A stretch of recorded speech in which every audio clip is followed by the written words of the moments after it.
The year is 2019.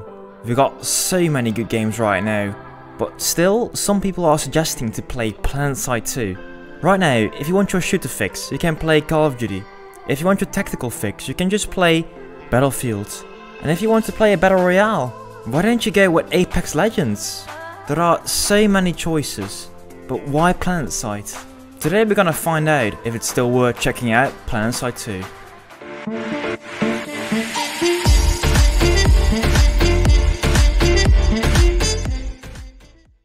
Hello ladies and gentlemen, I'm Fable1 and welcome back to the channel. As always, if you want to be up to date with my latest videos, please press that big red subscribe button down below. But let's get down to business. Is Planetside 2 worth checking out in 2019? What I should note first of all is that Planetside 2 is a free-to-play game. The best way to determine for yourself if you want to get to know Planetside 2 is to download it and test it yourself, of course. But before you press the download button on Steam, just listen to what I have to say. The Planetside franchise is not like your regular Call of Duty, not your regular Battlefield. It is a completely different game. It's a genre on itself. It is an MMO FPS, or a massive multiplayer online first-person shooter. If I describe Planetside 2 to my friends, I always say it's like a mix between Battlefield, Star Wars Battlefront, and that combined on a huge map with a lot of players. You think 64 players is a lot on Battlefield? Or you think 100 is much in, let's say, PUBG or Fortnite? Then you haven't seen Planetside 2 yet. Planetside 2 is an open world where there are constant fights. And this whole world is filled with a lot of different bases where you are fighting with your faction on control. But it's good I started talking about factions because factions is an important part of Planetside. Like in modern MMOs, it is usual to get into different factions you can choose. This time you're not choosing between the humans and orcs, no, you're choosing between the Vanu Sovereignty, the Terran Republic, or the New Conglomerates. All factions have something different to it. Not only the lore, but also the weapons or the mechanics or the vehicles are different to each faction. I can be wrong, but the fact alone that Planetside 2 has big fights going on with 3 different factions at the same time is pretty unique for a shooter. If you've ever played Guild Wars World v World, it's a PvP area, then you might be known with the 3 faction mechanics, and it's very unique and very fun too. But okay, every time I start the game, you have the choice. Do you want to join the combat using a tank? Do you want to join the combat maybe using a plane? Or are you just a normal foot soldier? As one of the 5 different classes, you can be an infiltrator, that means a cloaker, which can become invisible for a few seconds. You can become an heavy assault, with some extra overshield, extra HP. You can become an engineer to repair vehicles, or become a light assault with a special jetpack. Or last but not least, you can also just become a medic to help your fallen teammates. There even are special mech suits you can choose against a certain cost. But don't worry, those costs aren't for real money, no, they cost nanites and those will replenish in normal in-game time. It's just a way by the developer to not overpower mech suits, because the mech suits are very powerful in the game. And the same is true for the vehicles. You can't spawn an unlimited amount of tanks. If you destroy your tank, you might have to wait for a few minutes or for a few seconds to get enough nanites back to get into the game again. So there isn't always an endless spawn of tanks or airplanes or whatever. It always has a reasonable cost to it. This can make the game vary from play session to play session, and the battles are never the same. You might be thinking, well, Faber, Battlefield also got vehicles. The gameplay in Battlefield can be pretty similar, you know, the lanes of the tanks. But the thing is, in Planetside 2, the map is so big. Think about the PUBG map on steroids. The fights, especially with tanks, are very special each time.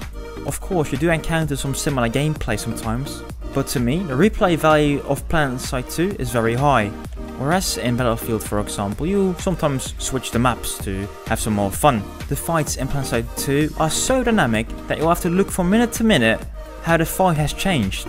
That dynamic fight, together with the fact that you don't have to wait for loading times, because it is one big map, makes the world feel very alive, very real. But talking about maps, there are a lot of different maps, even in Planetside 2. You've got a snow map called Asame, you've got a jungle map named Hossen, you've got a more desert map called Indar, and you've got a more greenish map called Amerish. And there is one still in development, coming soon in 2019 they say, and this one is called Usher. We don't know much yet about that one, but it will be like a big group of islands, which is very interesting to me. This new map isn't the only thing still in development for the game. You might think this game launched already in 2012. Why are they still making new things? Why are they still making more things for Planetside 2? That's because the community and also the development of this game is still very alive and very active. On both the PC as well as the PlayStation 4, there are regular updates and regular more content. And for example, every Valentine's Day, or every Halloween, or every winter, there are special events to look forward to. It's not like the developers are only working still on cosmetics and new maps, they're also working on the engine. Right now I come to one of the bad parts of the game, and it is the performance of Planetside 2. Planetside 2 right now runs on DirectX 9. If you're not very known with DirectX, DirectX 9 already released in 2002. That's almost 2 decades ago. There are already a lot of advancements in the world of gaming. And most games right now are using DirectX 11 or DirectX 12 even. What does this mean to you? I think you need a quite beefy PC or PlayStation 4 to run the game. Not every laptop will run Planetside 2. If you want to play on the PC, you might want to look into a modern Intel Core i3 together with, for example, an Nvidia GTX 1050. What's more, the game is already aging and you sometimes see, for example, the sprites aren't as clear or as detailed as they could be, especially if you compare it with modern day games like, for example, Battlefield 5. All the gameplay I'm showing you are in ultra mode and recorded with a 1080 Ti, together with a 2700X from AMD, but the frame rate is really limited by DirectX 9. However, right now it is DirectX 9. 2019 might be a good year to start playing Planetside 2, since we're getting DirectX 11 in the coming months. Right now, in the time of recording, it's February and it is being tested on the test servers, but it is not brought to life yet. So performance is promised to become a lot better in the future. What's more about Planetside 2? If you're used to the quick gameplay, for example, Battlefield or Call of Duty, you might be a bit disappointed with Planetside 2. Planetside 2 is a lot about tactical gameplay, positioning, movement. It isn't click, you're back into the battle. Sometimes you have to move a little bit, you have to create a fight, you have to drive your tank to a certain place. So finding a good fight could take a little while. Also, Planetside 2 is a quite complex game. It isn't really easy to get into. But now I'm getting to the good parts again. Because, okay, Planetside 2 is maybe not the fastest game, but the gunplay is very tight, very good. And also, when you find a fight, it feels very good to finish a fight, to fight in a fight, to participate in one of those massive battles you've ever seen in this world of Araxis. I still can't compare it with any other game. Sometimes it does feel a bit overcrowded, but those times are very limited. Most of the times you will feel part of a big massive battle, and it does feel like you're fighting with one of the rebels against the Empire in Star Wars. This game isn't a real simulation game, but if you want to experience a fight like you've seen in Star Wars maybe, this is really the best way. What's more, the community of Planetside 2. If you're a mature gamer, doesn't matter if it's just the age or also if you feel mature, this game is very welcoming by the community. Like I said, the game can be very complex at times, but the community is really helpful and still very active too. There are numerous guides online on YouTube or just on the internet talking about tips and tricks, what guns you need to play with, what class you need to play with, what are the best ways to get into the free certs, that's the monetary system inside the game, to enjoy the game as much as possible. Also, there is a clan system or an outfit system in the game. And if you want to play with friends or just want to know more people who also enjoy Planetside 2 and also enjoy more tactical gameplay, it might be very interesting to look into the outfits into the game and join a clan. Then again, this is a massive battle. It is a bit of a simulation game, and without good communication, without good team play, you're not going to win these fights. You're not going to win. So together, you're stronger. Planetside 2 is one of the only games where tactical gameplay is still very important. Back in the days when Battlefield 2 was a very great game, I also felt like tactical gameplay, but I don't really feel that anymore in Battlefield 5.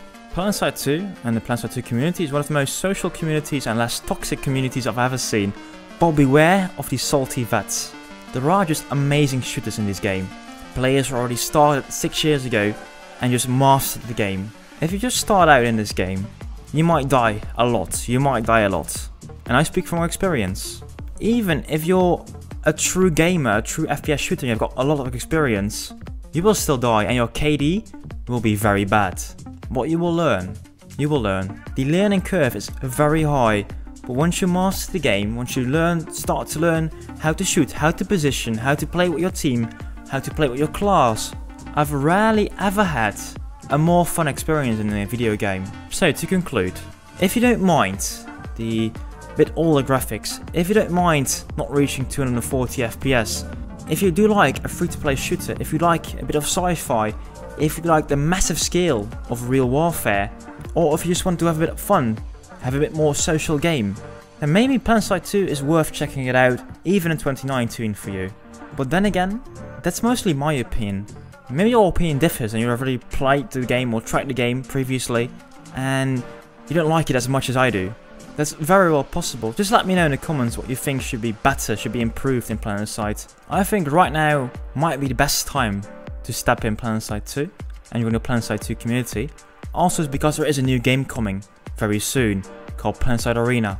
2019 is going to be a very important year for Planetside, so you might join us on our journey. Anyway, if you want to stay up to date with the latest news in the Planetside universe, or just like my videos in general, please press that big red subscribe button and like the video, of course, like always. And then again, I'm Fave1 and I will see you soon with some more content.